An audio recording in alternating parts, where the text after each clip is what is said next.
बैठ जाए सब, जब आरती होगी तब आगे आ जाना, कोई बात नहीं, बैठो। तो आज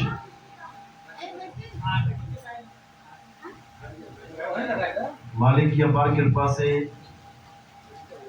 चंदौली पड़ाव में ये मूल ज्ञान का सत्संग होने जा रहा है।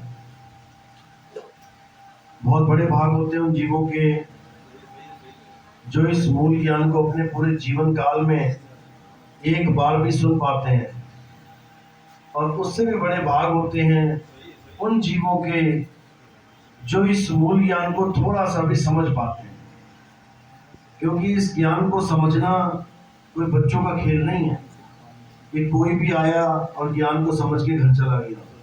बड़े बड़े धुरंधर, बड़े बड़े ऋषि मुनि, बड़े बड़े पीर पैगंबर इस दुनिया से खाली हाथ चले गए। क्या ले गए इस दुनिया से? मंत्र साधना, तंत्र साधना, जंत्र साधना, पूजा पाठ, हवन यज्ञ साधना। आत्म ज्ञान नहीं ले जा पाए।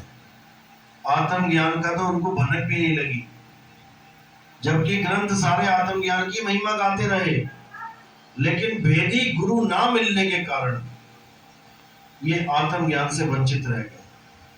तो आज वही आत्म ज्ञान दोबारा आप लोग को सुनाया जा रहा है, समझाया जा रहा है, क्योंकि कबीर साहब ने ये पहले ही समझा दिया था, बता दिया था ग्रंथों में कि बहुत प्रकार के ज्ञान इस दुनिया में चलेंगे, बहुत प्रकार के। आप देखोगे जितने गुरु बैठे हैं उतने ही प्रकार के ज्ञान है। किसी भी गुरु का ज्ञान मैच ही नहीं हो रहा। कोई कुछ बता रहा है, कोई कुछ बता रहा है, कोई कुछ बता रहा है। तो इसलिए साहिब ने पहले ही समझा दिया था, आए एक ही घाट से उतरे एक ही बाट, बीच में दुविधा पड़ गई हो गए 12 बाट। यानी दुविधा रूपी जो अलग अलग साधनाएं, अलग अलग भजन, अलग अलग पंथ चल पड़े, इस दुविधा को खत्म कब कर पाएंगे? जब हमारे असली, जिसको कहते हैं परमपिता परमात्मा के 13वें पंथ, जब इसका उजागर होगा तो पूरे संसार के जितने विवेकी जीव हैं, केवल भारत के नहीं, केवल यूपी के नहीं, केवल पंजाब के नहीं, हर देश के, हर धर्म के, हर जात के जितने भी विवेकी हंस हैं, वो सारे एक झंडे के नीचे आ जाएंगे। ये महिमा है उस 13वें पंथ की, उस सतनाम की। कोई भेदभाव नहीं रहेगा, कोई जात पात नहीं रहेगी, कोई धर्म बंधन नहीं रह जाएगा। सब के सब अपने आप को शरीर ना मान के, क्योंकि ये सारी जात पात धर्म बंधन शरीरों के हैं। तुमने शरीर के ऊपर टोपी पहन ली तो मुसलमान दिखाई देने लग जाओगे, तुमने शरीर के ऊपर पगड़ी पहन ली तुम सिख दिखाई देने लग जाओगे, तुमने शरीर के बालों की चोटी बना ली तुम पंडित जी दिखाई देने लग जाओगे। ये सारा शरीर का खेल है। तुमने लॉकेट पहन लिया गले में तुम ईसाई लगने लग जाओगे। तो कहते हैं सारे धर्म, धर्म कौन से? इस काया के जितने गुण हैं, इन सबको छोड़कर एक आत्मा की शरण में जब वो आएंगे तब ये एक पंथ चलेगा। तब जाकर लोग समझ पाएंगे कि हम असल में हैं क्या। अभी हम अपने आप को आदमी, औरत, छोटा बड़ा, मोटा पतला, काला गोरा, ऊंचा नीचा, ये सब मान के बैठे हैं, जबकि ये सारे गुण, ये सारे धर्म इस काया के हैं। आत्मा का क्या गुण है, आत्मा का क्या धर्म है, ये कोई नहीं जान पा रहा है। तो आज इसी को समझने के लिए ये सत्संग आयोजित किया गया है और अच्छी तरह समझाया जाएगा। तो सबसे पहले परमपिता परमात्मा के नाम पे जयकारा लगाएंगे, उसके बाद सत्संग शुरू करेंगे। बोलिए परमपिता परमात्मा की।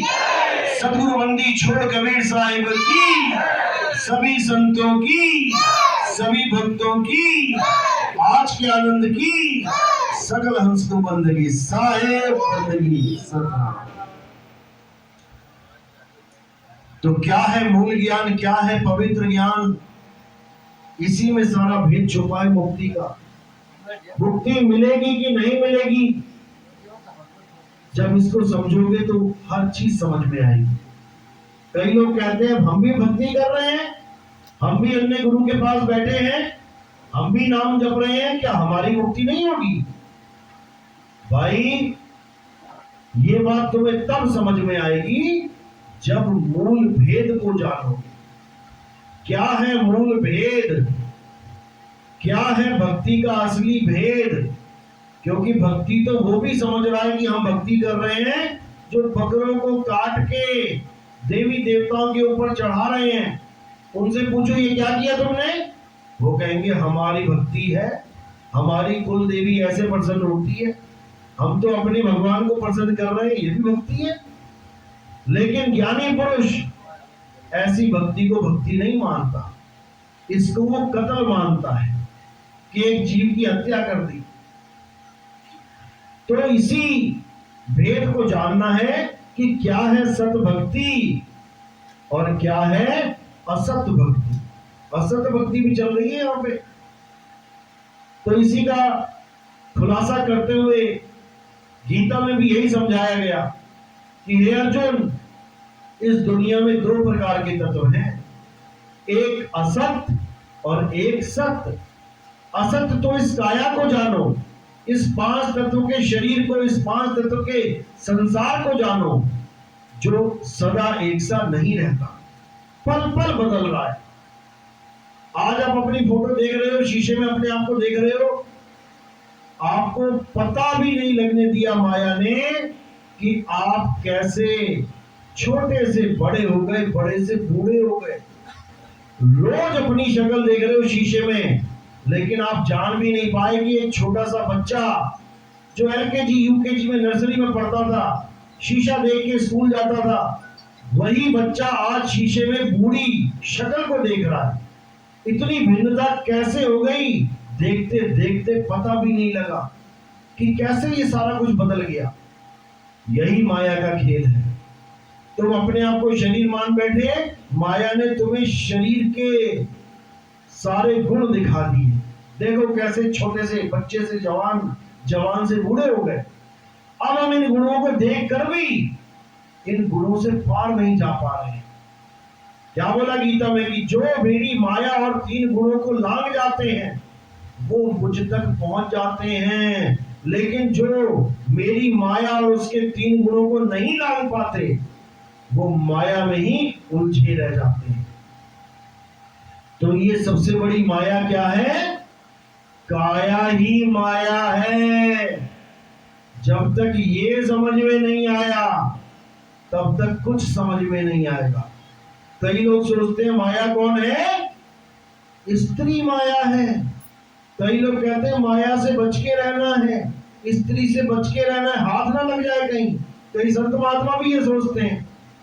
उनको ये नहीं पता ये भी एक स्त्री है, ये भी एक माया है। इसके चक्कर में भी पड़ गए तब भी मारे जाओगे। एक नारी ब्रह्मचारी किसको बोला गया? एक नारी रख के कोई ब्रह्मचारी हो सकता है? नहीं हो सकता। लेकिन साहिब की वाणी में आता है कि एक नारी ब्रह्मचारी। कौन है वो एक? वही आत्मा है। यही आत्मा एक नारी रूपी शरीर को लेकर ढो रही है और ब्रह्मचारी भी है। यानी नारी भी पास है लेकिन अकेला ब्रह्मचारी भी है। तो इसी को समझना है। यही शरीर माया है और ये धीरे धीरे धीरे बदलता रहता है। आपको आभास भी नहीं होने देता कि आपको कैसे माया से प्रेम करवा दिया गया। सबसे ज्यादा आदमी किससे प्यार करता है? अपनी काया से सबसे ज्यादा। इतना ध्यान रखता है, हर चीज का ख्याल रखता है अपना। शरीर को ही सत्य मान के बैठा है, शरीर का ही ध्यान हो रहा है 24 घंटे। अब दूसरा तत्व क्या है हे अर्जुन? एक सत तत्व है जिसको आत्मा कहते हैं। अब ये आत्मा क्या है इसको समझना है। जो कभी किसी भी समय में किसी भी काल में बदले नहीं, वो है आत्मा। शरीर बदलते हैं, आत्मा नहीं बदलती। चाहे कोई बच्चा है, चाहे बूढ़ा है, चाहे जवान है, शरीर बदल रहे हैं लेकिन आत्मा कभी नहीं बदलती। उसी आत्मा को सत्य बोला गया है। और जब तुम्हारे जीवन में वो आत्मा का ज्ञान आ जाता है तब समझो कि तुम अब सत्य ज्ञानी, सत्य संगी, अब जाकर तुम सत्य प्रेमी बन पाते हो। नहीं तो अब तक तुम असत्य से ही प्रेम करके बैठे हो। कोई कहता है मैं मंत्र जपता हूं, कोई कहता मैं हवन करता हूं, कोई कहता मैं यज्ञ करता हूं, कोई कहता मैं तीर्थों में नहाता हूं, कोई कहता मैं मंदिर मस्जिद जाता हूं। ये सब माया का खेल है। कोई नहीं कहता कि मैं अपनी आत्मा में रमण करता हूं। एक भी कहता हो दिखाओ, कोई नहीं कहता। यहां तक कि बड़े बड़े प्रवचन करने वाले आत्मा आत्मा आत्मा करके दुनिया को निहाल करेंगे और उसके बाद पत्थर की मूर्ति को पुजवा के पैसा इकट्ठा करके वो चलते बनेंगे। अब कहां गई आत्मा? इतनी महिमा गाई आत्मा की, अब कहां गई आत्मा? सारी आत्मा की महिमा गाने के बाद चेले को क्या दे देंगे? 52 अक्षरी नाम, कोई मंत्र पकड़ा देंगे, जपते रहो बेटा मंत्र सारी उम्र। अब कहां गई आत्मा? अब कहां गया आत्मज्ञान? क्यों नहीं दे पाते? क्योंकि इनको खुद नहीं पता कि आत्मा क्या है। लेकिन आत्मा आत्मा चिल्लाएंगे जरूर अपने सत्संगों में। इन लोगों के लिए कबीर साहब ने क्या बोला? अरे कबीर आत्मज्ञान का बड़ा नगर में शोर, और पूछो कैसी आत्मा तो देते दांत निपोर।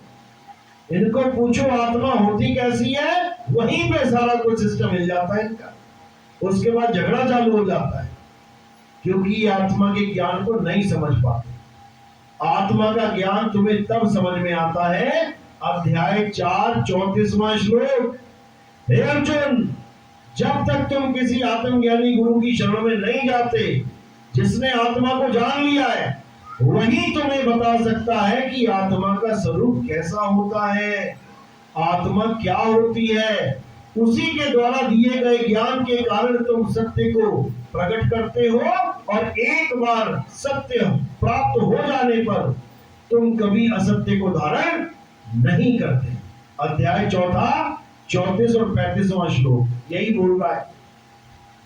लेकिन दुविधा यह है कि किसी को पता ही नहीं है कि आत्मज्ञानी गुरु होता क्या है। मंत्र ज्ञानी, जंतर ज्ञानी, तंत्र ज्ञानी, आजकल तो पर्चे पे, कागज पे कलम से लिख लिख के बातें बताने वाले आत्मज्ञानी बने पड़े हैं। इतना बुरा हाल हो चुका है इस भगत समाज का कि क्या बताया जाए। लेकिन जो जो हमारे सत्संग सुन रहा है, चाहे वो किसी धर्म का हो, हिंदू आ गए, सिख आ गए, ईसाई आ गए, मुसलमान तक आ गए, और जो जो समझ रहा है वो इसका प्रचार कर रहा है, तो धीरे धीरे धीरे पूरे संसार में इसी मूल ज्ञान का प्रचार होगा। और सबसे बड़ी बात है कि इस ज्ञान को कोई काट नहीं सकता। इस ज्ञान में आने के बाद, समझने के बाद तुम्हें कहीं जाने की जरूरत नहीं पड़ेगी। और अगर तुम जाते हो, उसके पीछे भी एक कारण है। क्या कारण है? कारण ये है कि अंगूर खट्टे हैं। लोमड़ी वाली कहानी सुनी ना? एक लोमड़ी जा रही थी जंगल में, देखा अरे क्या अंगूर लगे हैं, बहुत बढ़िया, मुंह में पानी आ गया। अब लगी छलांगे मारने। एक मारी, दो मारी, 10 मारी, 20 मारी, नहीं मिला। अब मन को क्या बोल रही है, समझा रही है, अरे अंगूर खट्टे हैं, छोड़ इसको। यानी जो अपनी सूरत को स्थिर नहीं कर पाते, जो इसी संसार में उलझे रह जाते हैं, जो परमात्मा से ज्यादा अपने घर की परेशानियों को अपना ध्यान देते हैं, वो कभी सूरत को स्थिर नहीं कर पाते। कारण यही है। अब ये भी नहीं है कि वो थोड़ा सहज हो जाए, थोड़ा धीरज धरे, फिर धीरज भी नहीं है उनके पास। कहते हैं गुरुजी 1 साल हो गया, गुरुजी 2 साल हो गए, गुरुजी 3 साल हो गए, कुछ नहीं हो रहा है। और उनसे पूछो कि कितनी देर बैठते हो भजन में, कितनी देर बैठते हो एकाग्रता के लिए, बैठ नहीं पाते 5 मिनट भी। तो भैया काहे की हड़बड़ी है, गुरुजी पानी नहीं मिल रहा है, आपने बताया पानी जमीन के नीचे है लेकिन मिल नहीं रहा है। खुदाई कितनी करते, गुरुजी खोदते नहीं है। अरे भाई जब तुम खोदते ही नहीं हो तो तुम पानी पानी चीख ही क्यों रहे हो? तो घर में बैठो आराम से। लेकिन नहीं, जल्दबाजी दिखानी ही दिखानी है। बस यही समझना है आपने। इस पंथ में आना है तो पहले तो सहज होके आओ, क्योंकि इस पंथ में आने के बाद भी सहज ही होना पड़ेगा। ये भूल जाना। दौड़े तो आते हैं सत्संग सुन के, 10 दिन सत्संग सुनते हैं, खलबली मच जाती है, पैरों के नीचे से जमीन उड़ जाती है, भागे आते हैं, अच्छी बात है, आ गए, कोई बात नहीं। लेकिन सहज होके आओ, जल्दबाजी में मत आओ, जल्दी नाम दीक्षा लेने की कोशिश मत करो, ज्ञान समझने में जल्दी करो। बार बार सुनो सत्संग को, दिन में बार बार कई बार सुनो, ताकि तुम्हारे समझ में ये चीज आ जाए कि बताया क्या जा रहा है, तब जाके नाम दीक्षा लो। नहीं तो कोई फायदा नहीं जल्दबाजी का। जल्दी का काम शैतान का, ये भगवान का बनेगा भी नहीं कभी। तो इसी को अच्छी तरह समझ जाओ कि मूल ज्ञान क्या है, आत्मज्ञान क्या है। मंत्रों को जपना पवित्र ज्ञान है, वेदों को पढ़ना पवित्र ज्ञान है, पोथियां पढ़ना पवित्र ज्ञान है, नदियों में नहाना पवित्र ज्ञान है, तीर्थों में जाना पवित्र ज्ञान है। कोई भी देवी देवता की पूजा करना, मंदिर मस्जिद गुरुद्वारे में कुछ भी करना, सब पवित्र ज्ञान है। ये तुम्हें एक आम आदमी से पवित्र आत्मा बनाता है। लोग तुम्हारी दुहाई देते हैं, तुम्हारी मिसालें देते हैं, अरे ये सुबह 3 बजे मंदिर पहुंच जाता है, ये चाहे बारिश हो आंधी हो, ये नहीं रुकता, भगत बनता है। कैसे महान बना दिया तुम्हें, कैसे तुम्हें पवित्र आत्मा बना दिया उस भक्ति ने। लेकिन मुक्ति नहीं मिलेगी। मुक्ति का एक ही महामंत्र है और वो है आत्मज्ञान। जल में मीन प्यासी, मुझे देखते आवे हासी, आत्म ज्ञान बिना नर भटके, कभी काबा कभी काशी। बस यही है मूल ज्ञान। चाहे काबा भटक के आ जाओ, चाहे काशी में भटको, आत्म ज्ञान के बिना तुम्हारी मुक्ति होने वाली नहीं है। चाहे आज समझ लो, चाहे 50 साल बाद समझ लेना, सत्य यही है। और असत्य क्या है? ये अर्जुन, देवी देवताओं की पूजा करना, पितरों की पूजा करना, भूतों की पूजा करना, हवन यज्ञ करना, जितना भी जो भी तुम अपने मन के द्वारा कर सकते हो इस 3 लोक में, कुछ भी, जप तप व्रत पूजा पाठ नित्य नेम तीर्थ मूर्त परिक्रमा, कुछ भी, वो सब अधूरा ज्ञान है। उससे किसी का कल्याण होने वाला नहीं है। बस जिस दिन तुम्हारे ये समझ में आ गया, उस दिन समझ लो कि प्रभु की कृपा तुम्हारे ऊपर हो गई। अब आगे कैसे बढ़ेंगे? जब तुम्हारे जीवन में कोई गुरु आएगा, तब तुम्हारा आगे का रास्ता तय होगा। इतना तो समझ में आ गया कि जितना मैंने आज तक पढ़ा लिखा, जितना मैंने आज तक कुछ भी किया, वो मुझे कहां तक लेके आया, जहां आज मैं खड़ा हूं वहां तक। मुझे समझ में आ गया कि ठीक है, मैं बिगड़ा नहीं, मैं बचा रहा, सामाजिक बुराइयों से, सामाजिक कुरीतियों से बचा रहा। इस पूजा पाठ ने मुझे इतना काबिल बना दिया कि मैं इस दुनिया में पवित्र आत्मा कहलाया।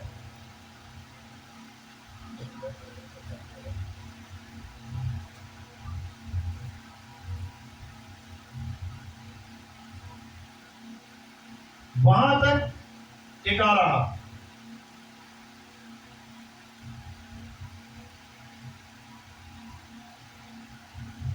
जहां तक मैं पवित्र आत्मा कहलाया। लेकिन पवित्र आत्मा कहलाकर भी मेरी मुक्ति नहीं हो गई। मुक्ति के लिए मुझे अब गुरु धारण करना पड़ेगा। ऐसा गुरु धारण करना पड़ेगा जो मुझे मेरा भेद बता दे, और मैंने जिस किसी को भी कुछ भी पकड़ रखा है उसको छुड़वा दे। यानी जितना भार तुमने उठा रखा है अपने कंधों पे, वो सारा भार नीचे गिरा दे। अब क्या बचा? सारा भार गिरा दिए तो क्या बचा? तुम ही तुम बचे। कौन सा भार उठा रखा है तुमने? कौन सा भार है? हाँ, तीरथ मूर्त पूजा पाठ, ये वो दुनियादारी जितना भी है। उसके बाद ये 5 तत्व, 3 गुण, 25 प्रकृति, मन और माया, ये भी भारी है तुम्हारा, पकड़ रखा है तुमने इसको भी। ये सब छुड़वा दे और तुम्हें तुम्हारा भेद बता दे कि बेटा तुम कहां हो, तुम हो क्या। जब वो भक्ति तुम्हारे समझ में आ गई कि मैं हूं क्या, अब तुम अपने आप का चिंतन करना शुरू करो।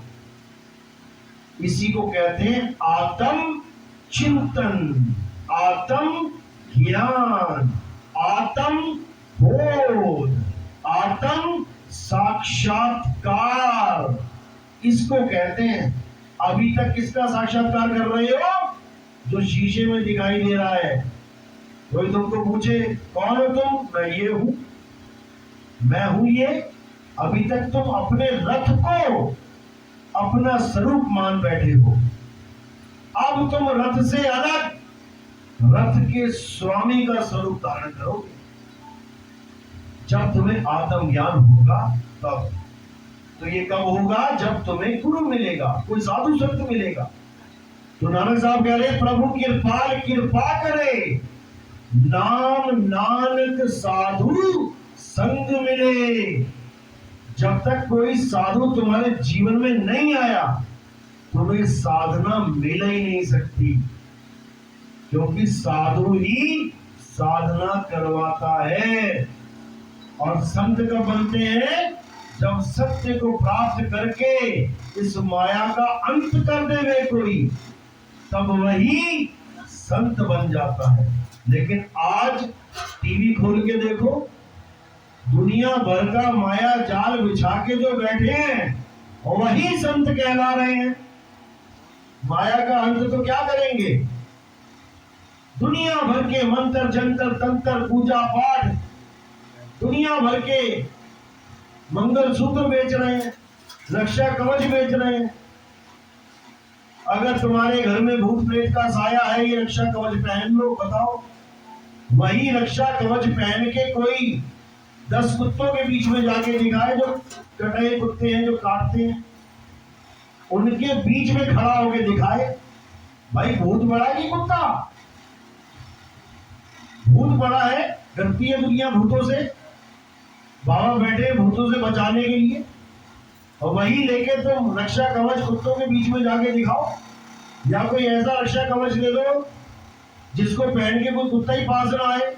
फिर जाने जो दिखता नहीं है भूत, उसका तुम कवच बना के बैठे हो। और जो सामने दिखाई दे रहा है उसका तुम्हारे पास कोई कवच ही नहीं है। ऐसा बेवकूफ बनाते हैं। अभी एक लेडीज आई थी ना, कौन थी, 40,000 रुपया देके भूत का समाधान करवा के आई। 40,000 रुपया देके भूत निकलवा के आई और भूत फिर बैठा है अंदर।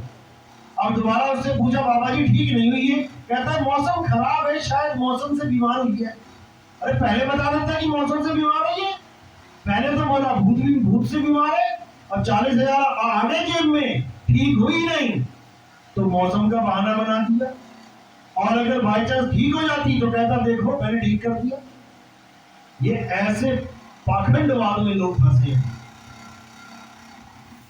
तो ये लोग तब तक ये काम करेंगे जब तक आप लोग जागृत नहीं हो गए, जाग नहीं गए। मैं कहता हूं जागृत रहियो और तू जाता है सोई रे, और तेरा मेरा मनवा कैसे एक होई रे।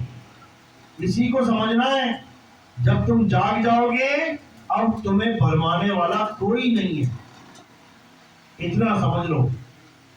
एक भूत आता है, 10 साल से किसी के अंदर भूत है, 15 साल से किसी के अंदर भूत है। अरे काहे का भूत है वो जो 10 साल से भी तुम्हें ना मार पाया, जो 15 साल में भी किसी को ना मार पाया। एक सांप घुस जाए, देखो 5 मिनट में तुम्हें लेटा दिया उसने। तुम्हारे घर में एक सांप घुस गया तो सारे घर वाले बाहर भाग जाएंगे। और एक भूत घुसा तो एक कोई घुसा हुआ वो दूसरे में घुस नहीं पा रहा। बताओ कैसा भूत है। एक सांप घुसेगा वो किसी को भी काट सकता है, और एक भूत घुस गया 10 साल से, वो एक ही के अंदर घुसा हुआ है। वहां से निकल के दूसरे में भी घुस के दिखाना, नहीं घुसेगा। क्यों? क्यों? क्योंकि भूत है ही नहीं। भूत कहां है? यहां है, तुम्हारे दिमाग में घुसा हुआ है भूत, तुम्हारे शरीर में नहीं है भूत। अगर किसी के शरीर में भूत है तो वो कभी भी निकल के दूसरे में घुस जाए, उसको कौन सा चाबी लगानी है कि लिक लॉक लगे हुए, ताले लगे हुए वहां पे। जैसे तुम्हारे 9 छेद खुले हैं, वो किसी में से भी घुस गया, सामने वाले के भी खुले हैं, किसी में भी घुस जाए, लेकिन नहीं घुस रहा। 15 साल से एक कोई पकड़ के बैठा है, क्योंकि भूत है ही नहीं। भूत है उसके दिमाग में। और जब किसी सही बंदे के पास वो पहुंच जाएगा तो अपने आप ठीक हो जाएगा। लेकिन सही बंदा मिल नहीं रहा, जो भी मिल रहा है फंसाने वाला मिल रहा है। आप बिल्कुल ठीक ठाक हो, आपको कोई दिक्कत नहीं है, कुछ भी दिक्कत नहीं है। तुम किसी बाबा के पास चले जाओ जो भूतिया बाबा होते हैं, तुम कहो जाके बाबा जी मुझे कुछ लगता है कि मेरे अंदर कुछ है, फिर देखो स्टोरी चालू हो जाएगी। वो तुम्हें बैठे बैठे बैठे ऐसा कर देगा जैसे सारे भूत तेरे अंदर घुस गए। ये मैं रियल बता रहा हूं। कुछ लोग जाते ना, एक को ले जाके देखना जी इसके अंदर कुछ है तो नहीं। आप ट्राई करो। एक ऐसा बंदा जो भूतों में मानता ही नहीं और जो बिल्कुल फिट है, दिमाग से भी फिट है, टॉपर है हर चीज में, उसको बीमार बना के लेके जाओ। बाबा एक भी आदमी को ये नहीं बोलेगा, जितने भी उसके पास आते हैं, कि कोई भी सही है। सबके अंदर भूत घुसा देगा। चाहे ठीक ठाक बंदा गया हो, उसके अंदर भी भूत घुसा देगा। क्यों? ग्राहक है, पैसा आएगा वहां से। पैसा किसको अच्छा नहीं लगता भाई? और ये पैसा भरम का पैसा है, भरमा के पैसा कमाया जाता है। तो जब तक तुम्हें भरमाया नहीं, तुम्हारी जेब में से पैसा निकलेगा नहीं। अब ये माता गई थी, 40,000 दे के आई है, इसकी शक्ल देख लो, लगता है 40,000 दे के देगी किसी को। पता नहीं कैसे इंतजाम किया होगा, गरीब औरतें। लेकिन